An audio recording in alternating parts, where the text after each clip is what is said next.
Dans le paisible village de Kumbe, niché parmi des collines verdoyantes et entouré de forêts épaisses et mystérieuses, la vie suivait des rythmes transmis de génération en génération. Les villageois menaient une existence simple, empreinte de tradition et de la sagesse de leurs ancêtres. Une coutume singulière régnait à Kumbe. Il était formellement interdit de laisser des vêtements sécher sur la corde à linge après le coucher du soleil. Ce n'était pas un simple conseil, mais une règle absolue. Autrefois, à une époque où les esprits et les humains partageaient encore étroitement la terre, vivait d'une jeune femme nommée Aminata. Aminata était connue dans tout le village pour sa beauté et sa diligence. Ses journées étaient remplies de tâches, s'occupait de la cour familiale, tressait des nattes et allait chercher de l'eau au ruisseau voisin. Elle était également une excellente blanchisseuse.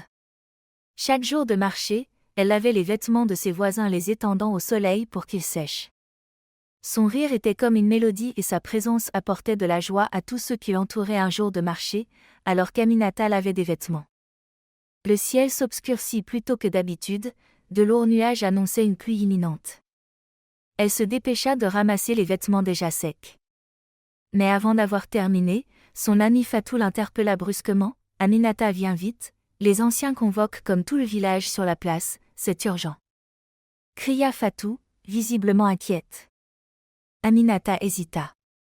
Les rassemblements spontanés étaient rares et signifiaient généralement qu'un événement grave ou important s'était produit. Elle jeta un regard aux vêtements encore mouillés sur la corde et se dit qu'elle les récupérerait. Plus tard, elle suivit Fatou en courant vers la place du village. La réunion dura jusqu'à la tombée de la nuit, lorsque la lune apparut haut dans le ciel, baignant le village de sa lumière argentée. Aminata, épuisée, rentra chez elle et s'endormit, oubliant complètement les vêtements laissés dehors. Mais alors que le village dormait, quelque chose s'éveilla dans la forêt. Les amamous des esprits nocturnes sortirent de l'ombre. Ni bons ni mauvais, ces êtres espiègles s'amusaient à perturber les humains, surtout lorsqu'ils trouvèrent des objets abandonnés sous la lumière de la lune. Invisibles aux yeux humains, leurs formes scintillantes se déplaçaient silencieusement.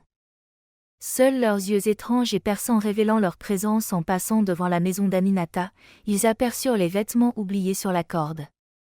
Curieux, ils se mirent à tourner autour des étoffes, les reniflant et les touchant. Pour eux, les vêtements étaient bien plus que de simples tissus. Ils portaient l'essence de leur propriétaire, leur énergie, leur vie.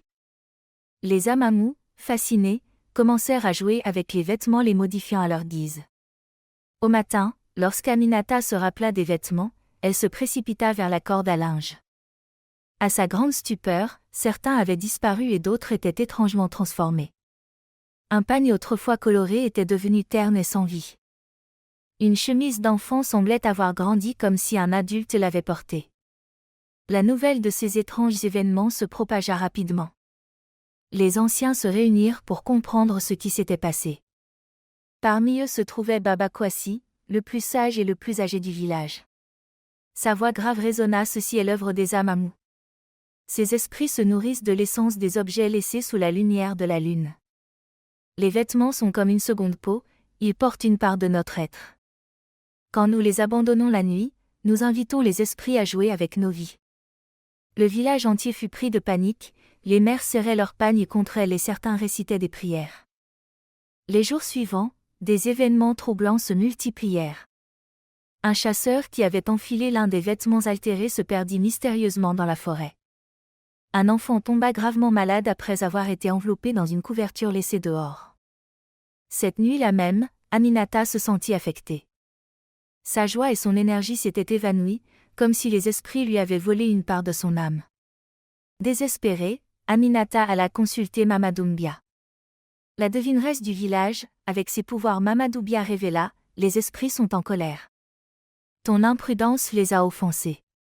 Si tu veux briser la malédiction, tu dois leur offrir des sacrifices et jurer de ne plus jamais laisser de vêtements dehors. La nuit, Aminata suivit ses instructions à la lettre, elle déposa du vin de palme, des ignames et des noix de cola à l'orée de la forêt et promit solennellement de respecter la règle. Peu à peu, la vie reprit son cours normal, mais les habitants de Kumbe n'oublieraient jamais cette leçon. Depuis ce jour, personne à Kumbe, ni dans les villages voisins, ne laisse de vêtements sur la corde après le coucher du soleil. Ce n'était pas qu'une superstition, mais un rappel du fragile équilibre entre le monde des humains et celui des esprits invisibles.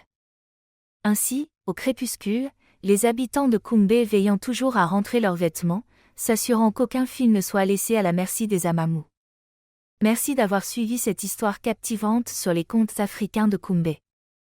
Si vous avez aimé, pensez à aimer la vidéo et à partager vos impressions en commentaire. Et dites-nous d'où vous regardez pour que nous puissions vous saluer dans notre prochaine vidéo. À bientôt pour d'autres récits fascinants.